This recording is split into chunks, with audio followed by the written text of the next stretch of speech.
Série Provérbios para a Vida.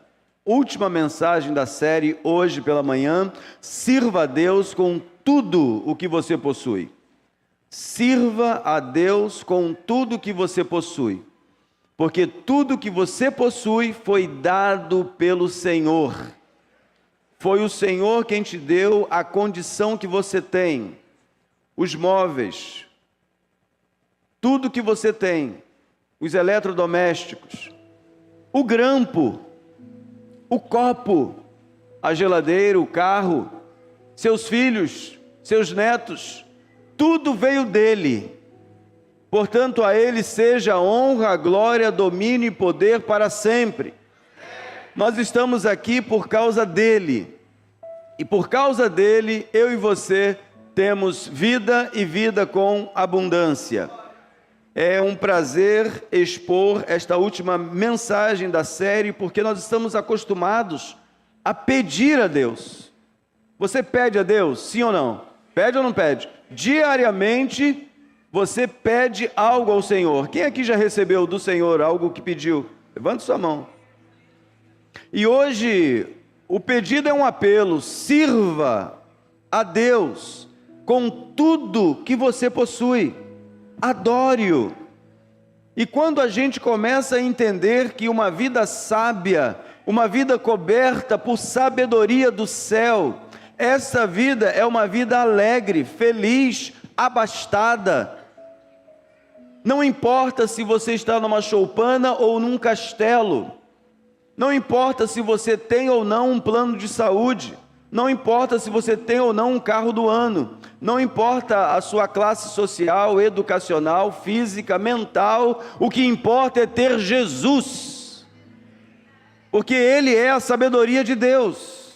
E às vezes, no meio da nossa fé, surgem uma série enorme de propostas de fora do Evangelho, de fora da palavra de Deus, que mais afastam as pessoas de uma vida humilde, de uma vida que serve, de uma vida que realmente quer exaltar ao Senhor, e acabamos por produzir em nós mesmos um materialismo exacerbado, porque não é pecado ter coisas, mas quando as coisas tomam o lugar de Deus, então nós já não mais estamos servindo ao Senhor com alegria, mas estamos servindo a coisas, a pessoas, a posições, e nós não queremos isso aqui na PIBAM. Na PIBAM todos servimos, amém, queridos? Todos servimos e queremos continuar servindo. Em breve, repita comigo, em breve, teremos um consultório médico aqui na nossa igreja. Meu Deus! Amém? Precisamos de uma oferta de R$2.000 para comprarmos um aparelhozinho. Agora só 3, 4. Quando eu falei que teríamos um consultório médico, todo mundo vibrou. Quando eu falei em R$2.000 para comprar o primeiro aparelho. Mas eu sei que vocês vão chegar junto. Amém? Vamos chegar junto. Há muito ainda a ser feito. E Deus já está levantando na nossa igreja médicos, advogados, psicólogos, psicopedagogas.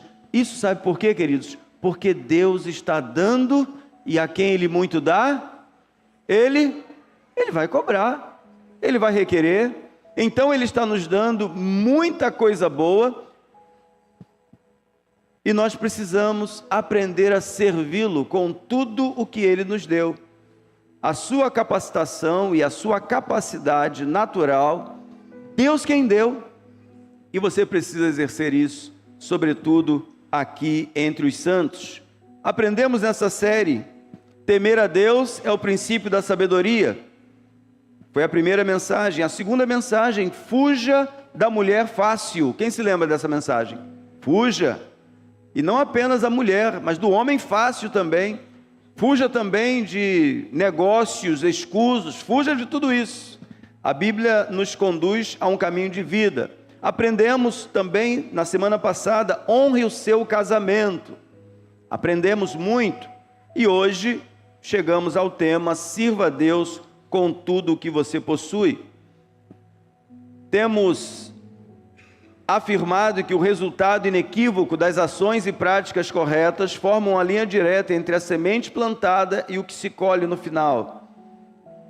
Se a semente que você está plantando é boa, é fruto de seriedade, humildade, amor, carinho, atenção, zelo, se a semente que você está semeando são essas sementes, pode ter certeza, você vai colher isso no futuro. Não importa se você vai chorar, não importa se você vai sofrer, não importa o que você vai perder, no final você vai voltar com alegria, trazendo consigo os seus molhos, seus feixes, o resultado do que você semeou. Então eu e você precisamos aprender a semear as sementes certas. Se o que eu quero colher é uma vida de alegria, de prazer e de sabedoria, são estas sementes que nós temos que semear.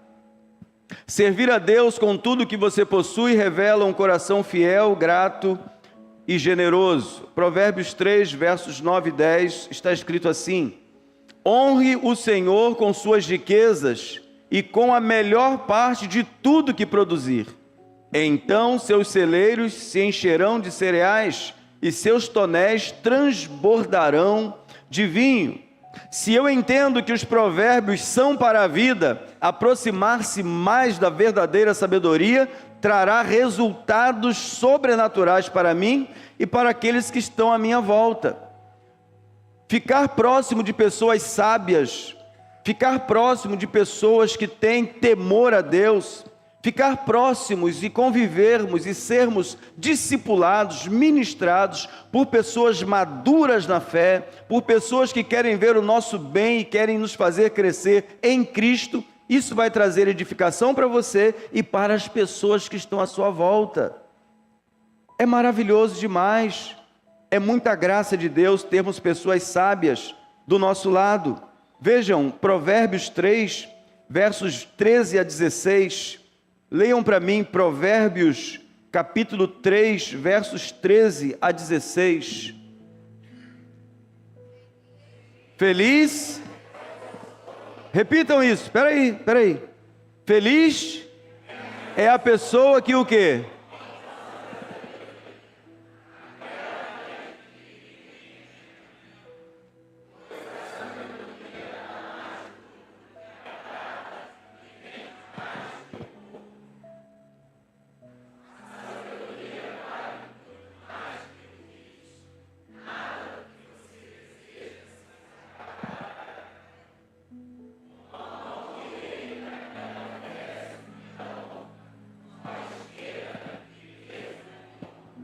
Esse é o caminho da sabedoria.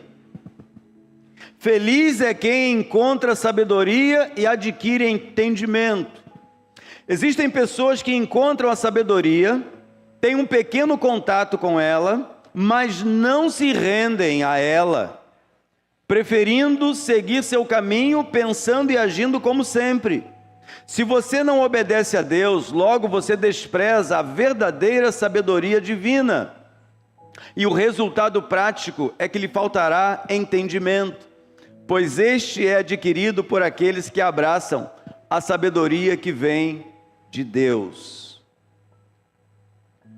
Então, se a sabedoria tem todo este valor e eu a desprezo, eu continuo um mendigo espiritual.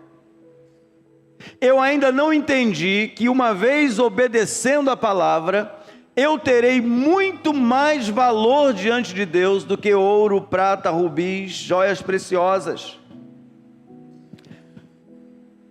O que o mundo valoriza para Deus é esterco, é nada. O que o mundo tenta te levar a entender, compreender e de forma quase que visceral buscar, isso não tem valor nenhum prático diante de Deus, porque Ele é o dono e Senhor do ouro e da prata. Bem nenhum falta àqueles que nele confiam. Bem nenhum. Por isso que eu e você precisamos entender que as coisas desta vida são importantes. Claro que são importantes, mas elas não podem tomar o primeiro lugar. No dia em que elas tomarem o primeiro lugar, elas se tornarão o senhor da sua vida. E quem é senhor da sua vida te escraviza. Dia 14 de dezembro, às 16 horas, teremos aqui um curso com o Ricardo. Tá bom, Ricardo? Confirmadíssimo. 14 de dezembro, curso Como Tirar o Pé da Lama. Eu dei esse tema.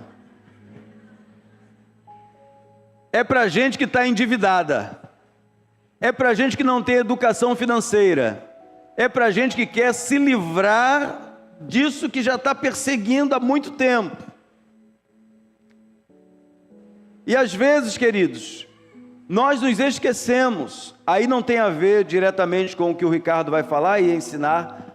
Eu estou voltando agora para a mensagem. Às vezes o que tem tomado muito a nossa mente e o nosso coração não tem a ver com uma direção espiritual do céu para a gente. Querem ver uma coisa? Daniel foi muito rico, mas por acidente. Ele foi levado cativo, ele foi levado escravo. Mas lá ele andou em sabedoria. Alguém aqui tem dúvida de que Daniel foi sábio? Ele foi colocado como o príncipe dos sábios, o maioral. A sabedoria que estava em Daniel, palavras de Nabucodonosor, não se encontrou em nenhum caldeu, nenhum mago, nenhum astrólogo. Essa sabedoria vinha de quem, irmãos? De Deus. Então, Salomão não está lançando dardos, não, ele está sendo assertivo. Ele está dizendo, olha, quem encontra sabedoria tem saúde para os ossos, tem vida longa, tem bom entendimento sobre todas as coisas, e não é passado para trás, não é enganado. Queridos, quando somos seduzidos pelas nossas paixões, pelas nossas vontades, é aí que a gente tropeça e cai. Mas a sabedoria que é para a vida, a sabedoria que é para a vida, é essa que coloca tudo que temos, tudo que somos, tudo que alcançamos, a serviço do reino de Deus. E o serviço do reino de Deus é exercido em humildade, em mansidão, em domínio próprio, em longanimidade, em bondade. Porque não adianta servirmos no reino que é dele, agindo da forma como a gente pensa. Não adianta estarmos aqui e ainda com a mente voltada para as coisas do mundo ou de fora. Aqui, queridos, é lugar de perdão, é lugar de ajuda, aqui é lugar de mão estendida, aqui não é lugar de acusação. Amém, queridos? Aqui é lugar de amor, de cuidado, de paz, de ensino, de exortação, de disciplina. Tudo isso em Jesus, em Cristo.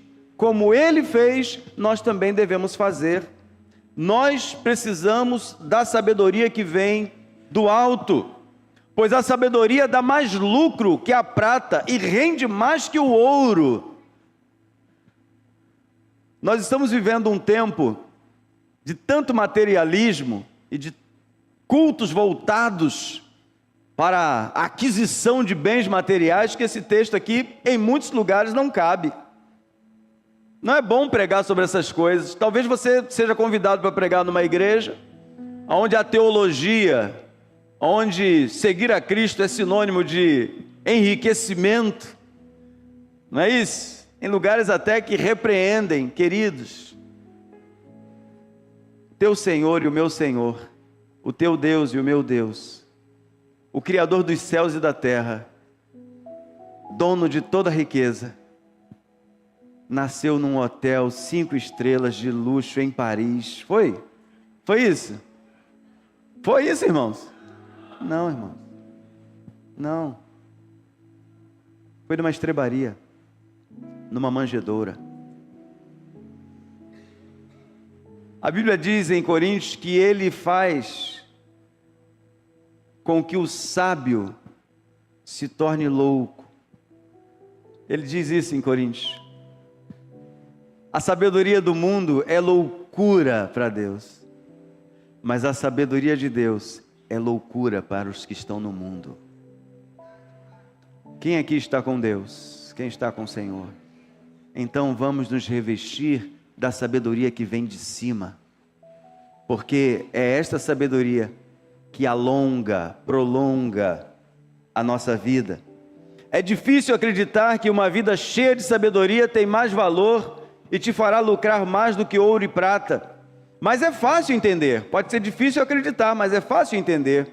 Pois quando o seu coração pertence ao Senhor totalmente, as riquezas deste mundo, a fama e o poder não te levam a corromper-se e a tornar-se um escravo dessas coisas terrenas, cujo valor é irrisório frente à excelência do conhecimento de Cristo Jesus. Queridos, a riqueza que vocês têm não se encontra no banco, nas casas de câmbio. As riquezas da excelência da sabedoria de Deus são reveladas pelo Espírito Santo. E esse Espírito Santo está dentro de você. Eu vou repetir isso. Este Espírito Santo está dentro de você. Cada um aqui tem potencial para desenvolver a sabedoria que vem do céu, a sabedoria que vem de Deus. 1 Coríntios 1:24, mas para os que foram chamados para a salvação. Quem aqui foi chamado para a salvação? Glória a Deus. Tanto judeus como gentios, Cristo é o poder de Deus e a sabedoria de Deus. É Cristo.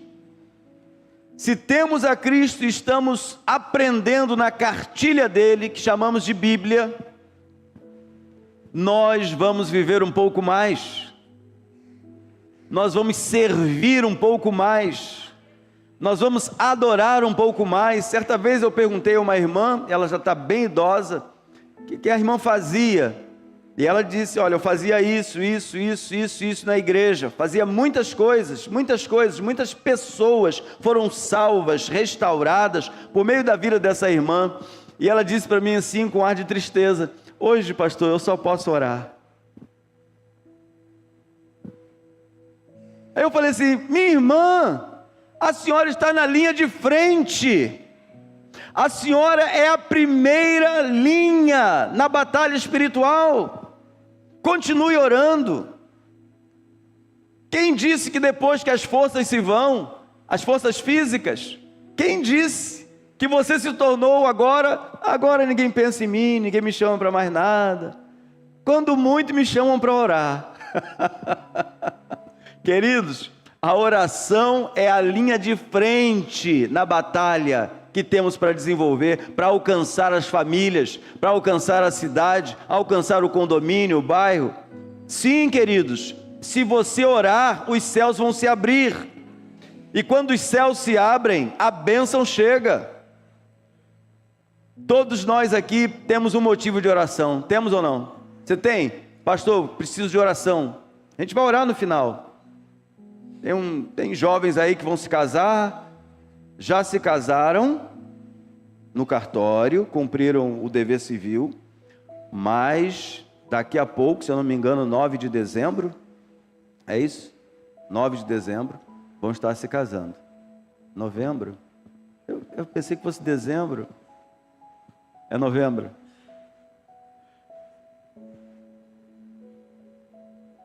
Eu gosto de falar isso. Casou, mas não levou. Porque enquanto não tem a bênção da igreja, não leva. Amém? Amém, Tiago? Amém, Sabrina? Amém? Uma salva de palmas a esses noivos aí, já casaram. No final a gente vai orar por vocês. A gente vai orar por vocês aqui. Aleluia. Quem se encontra com Jesus encontrou a verdadeira sabedoria, pois nele reside toda a plenitude de Deus. Aqui é um conceito teológico sobre a divindade de Jesus, que qualquer pessoa que queira demover isso do seu coração, você vai se recordar do texto de Colossenses 2, versos 9 e 10. Jesus é Deus. Repita isso comigo. Jesus é Deus. Pastor, como é que eu provo que Jesus é Deus? Colossenses 2, Um dos textos, Colossenses 2, 9 e 10. Porque em Jesus, vamos juntos, porque em Jesus habita corporalmente toda a plenitude da divindade. Também nele vocês receberam a plenitude. Ele é o cabeça de todo o principado e potestade. Ele é o cabeça da igreja. Quem está em Cristo tem a plenitude da divindade. O que é isso, pastor? Vou dizer de novo. Você tem o Espírito Santo? Tem? Então você tem tudo. Não deixe que ninguém roube esta alegria do seu coração. Não deixe que ninguém te imponha um viver social X para agradar a sociedade. Não. Olha, tomem nota, adolescentes, estudem, se capacitem, passem para as melhores faculdades, sejam uma flecha de Jesus por onde vocês passarem. Agora, infelizmente, muitos crescem na igreja, cantam na igreja, quando chega o período da faculdade, vai embora. Esquece de Jesus, e já não quer mais saber de Jesus. Rapidamente a mente se foi, porque lá eles vão dizer que quem acredita nessas coisas é maluco.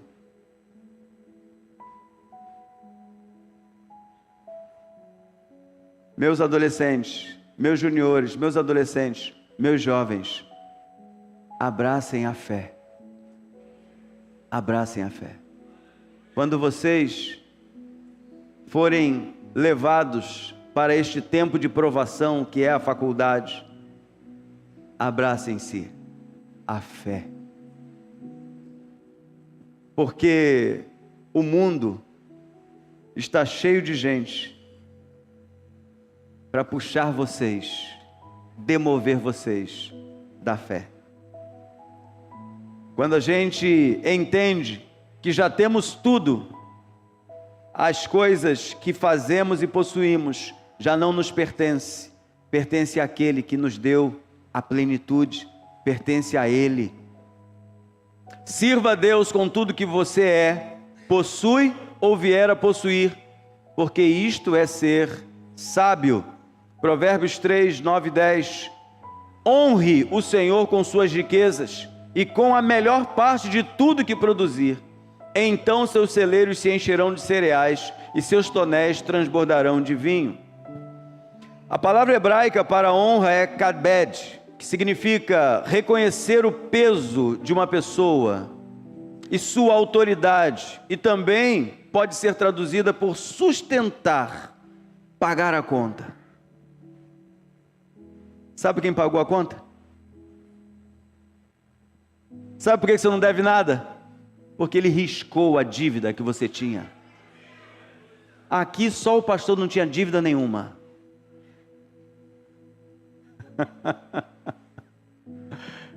Eu era o pior, irmãos.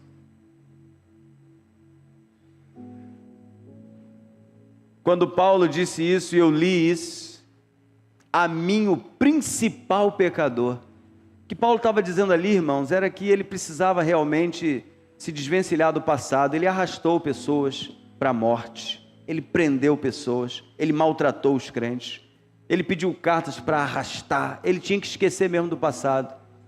Deixa eu te fazer uma pergunta, você quer voltar ao passado? Você quer voltar àquela mente do passado? Você quer voltar àquele coração, àquela mente? Não, irmãos, eu não vou voltar atrás, e nem você. Nós vamos dar tudo o que temos para servir ao Senhor, com toda a nossa força, com toda a nossa alma, com todo o nosso entendimento, servir ao Senhor com alegria e apresentarmos a Ele cânticos, cânticos, cânticos e cânticos de louvor e adoração. O que Deus espera de nós é que a gente possa dar tudo o que a gente tem àquele que pagou o preço por nós. O que era impossível à lei, Jesus cumpriu toda a lei, a fim de nos salvarmos pela graça. A fé que temos foi dada por Ele. Quando nós aumentamos em fé e vamos progredindo e crescendo, as provações vêm. Quem aqui já enfrentou provação? Já enfrentou provação? Você saiu melhor ou pior? Saiu melhor, mais experiente. Quantas vezes vem uma luta sobre a sua vida e você não entende? Aí você passa por ela, Deus te faz vencer, Deus te faz passar para o outro lado do rio. Aí alguém passa por aquela mesma situação e você fala assim: olha, eu sei o que é isso. Eu passei por esse caminho aí. Sabe como é que eu fiz? Eu fiz assim, assim e assim. Deus entrou com providência e as coisas aconteceram. É assim ou não é, irmãos? Aí quando você lê um pouquinho mais a Bíblia, você vai ver assim, Paulo falando: olha, não desprezem a tribulação não, porque o que vocês estão passando, amanhã vocês vão poder ajudar a outros que estarão passando pela mesma situação que você. O cristão não pode ser um teórico. O cristão ele tem que ter experiência na carne. Ele tem que passar por aquele vale para ajudar os outros também a passarem amanhã. Você já passou por um vale? Já passou? Pois é, quando você estiver diante de alguém, precisando de consolo, encorajamento, conforto, você vai dizer a sua experiência. Você não precisa nem usar Moisés, você não precisa usar Tiago, você vai usar a sua experiência, porque o seu testemunho de fé como cristão vai falar muito mais àquele coração do que algo teórico, bíblico. Para nós é fé. Que a gente lê sobre a experiência do outro, que está na Bíblia, é fé. Mas quando a pessoa olha para você e sabe da sua dor, sabe do seu problema, sabe o que você enfrentou, sabe do que você enfrenta, e ela olha para você e ela diz para você: creia em Deus, porque Ele vai te fazer vencer. Aquela pessoa é fortalecida, porque ela está vendo. Aí a fé vai ser despertada. Eu honro a Deus porque reconheço o peso dEle na minha vida, sua autoridade, seu sustento, enfim, é Ele quem paga todas as minhas dívidas e limpa meu nome de sujeira manchado pelo pecado. Ele levou tudo isso sobre o madeiro. Está escrito: tudo que você era, você não é mais, você é uma nova criatura. Por isso você deve servi-lo com toda a sua força, com todo o entendimento, com tudo que você tem, porque o que você tem, você recebeu. Não, pastor, você está enganado, eu me esforcei. Quem te deu força para se esforçar? Porque esforço é além da força. Quem é que te fortalece? Queridos, quem é que já teve dengue? Já teve dengue? Queridos, é um mosquitinho tão pequenininho, tão insignificante, mas tem potencial para te derrubar. O vírus você nem vê, o fungo você nem vê, você só vê a reação deles, só vê o resultado deles no seu organismo, no meu organismo. Não sejamos soberbos, orgulhosos, nada disso, queridos. Nós só estamos aqui porque Ele nos sustenta. E nós só estamos aqui. O Mateu, nosso Mateu, que a gente orou tanto. Quem é que orou pelo Mateu? Queridos, 2 pulmões fechados. Nem sei quanto tempo entubado. Quantos dias entubado? Quase 40 dias entubado. E a gente orando: Senhor, abre os pulmões dele. Só o Senhor pode fazer isso. Aqui tem médicos. Eu não sei o resultado de 40 dias entubado para um bebê de 7 meses que nasceu prematuro. Mas Deus deu vida a ele. Deus levou 40 dias. Queridos, parece um número profético, 40. 40 dias, um tempo longo, para responder a muitas lágrimas, a muito choro. Ele poderia ter levado, sim ou não? O Mateus estaria muito bem lá no céu? Com certeza. Mas ele decidiu sustentá-lo um pouquinho mais. Ele, na sua soberania, no seu poder sobrenatural, de trazer à existência o que não tem forma, não se pode tocar, ele deu respiração ao bisneto da nossa irmã Léia e do irmão Delcio. O mesmo ele vai fazer com a sua vida. O mesmo ele faz na sua saúde emocional, física, espiritual. Como é que a gente não vai servir a um Deus, e na verdade, ao único Deus verdadeiro, o único que sustenta, o único que tem promessas para esta e para a próxima vida? Como é que a gente não vai dar o máximo? Como é que a gente não vai suar um pouco mais? Como é que a gente não vai se especializar um pouco mais? Como é que a gente não vai dar o nosso melhor a Ele? Cada um aqui pode dar o seu melhor. Deus não vai cobrar de mim o que Ele vai cobrar de um advogado cristão. Não, igreja é lugar de filho de Deus que serve. Alguns aqui, depois que chegam e conhecem minha esposa, você é a esposa do pastor? Sou. Mas está servindo o bolinho aqui? Estou servindo. Aqui a gente combinou. Ela recebe na entrada e eu recebo aqui no púlpito. Amém, queridos?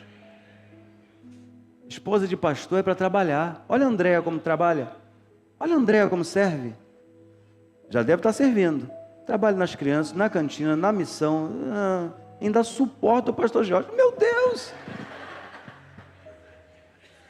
É uma santa. Eu acho legal quando ela se refere ao pastor Jorge, o Alexandre. Eu acho fantástico isso. E como as outras esposas de pastores são bênção. Olha o quanto Deus pode realizar por meio da sua vida. Mas se nós não nos debruçarmos sobre a palavra do Senhor, nós não vamos servir. Marcos 12, 30. O evangelista está falando, é uma fala de Jesus, mas reportado lá ao Antigo Testamento. Ame o Senhor seu Deus. Vamos juntos. De todo o seu coração, de toda a sua alma, de toda a sua mente e de todas as suas forças. É para trabalhar dia e noite por aquele que nos deu força, saúde, vigor, alegria, entendimento. É para fazer isso com amor, com gratidão. A bênção de Deus é assim: os seus celeiros se encherão de cereais e seus tonéis transbordarão de vinho. Quando você dá o melhor da sua vida para o Senhor, quando as primeiras horas do dia são de dedicação ao Senhor, não faça disso um amuleto, mas antes de levantar, antes de pisar no solo, quando você acordar, agradeça a Deus por ter acordado, entregue a Ele aquele dia e saia para cumprir o propósito dEle. Quantas vezes a gente faz planos e Deus muda tudo? Deus já mudou seus planos alguma vez? Muda ou não muda? Mas se nós estivermos ansiosos para a nossa vontade acontecer naquele dia, dá tudo muito errado, dá muito mal. Então, quando a gente acorda, fala: Senhor, este dia é Teu. Obrigado por viver para cumprir o Teu propósito. Eu tenho agora uma reunião, eu tenho agora uma viagem, eu tenho agora que levar meu filho ao hospital, eu tenho agora uma obrigação, e eu quero que o Senhor me acompanhe nisso, me ajude nisso. E quando você abrir depois, bem depois, você abrir o celular, as respostas já estarão lá. Alguém vai te ligar, uma pessoa vai aparecer e vai te levar para onde você precisa, e você vai entender que foi Deus, não foi fruto do acaso. Honre-o com tudo que você possui, pois ele já lhe deu tudo o que você precisa para viver uma vida de fidelidade, doação e generosidade a ele na terra. Porque para ir para o céu, basta crer nele. É gratuito. A vida abundante que ele tem para mim e para você é hoje. Começa agora, vivendo com sabedoria para ter os anos multiplicados, para pregar mais o Evangelho, testemunhar mais do Evangelho. Essa vida é aqui, porque no céu é a eternidade, aí você não está mais nesse corpo, você está eterno. É para viver bem aqui, é para correr aqui com o Evangelho, é para fazer a sua parte hoje. Essa sabedoria do livro de Provérbios e toda a Bíblia não é para a gente apenas aprender, mas apreender, colocando tudo em prática. Até a próxima série, meus irmãos. Cartas à Igreja de Cristo que está em Maricá. Cartas à Igreja de Cristo que está em Maricá. Preparem-se, porque vem coisas boas da parte de Deus com as cartas que Ele nos tem feito escrever para esta igreja.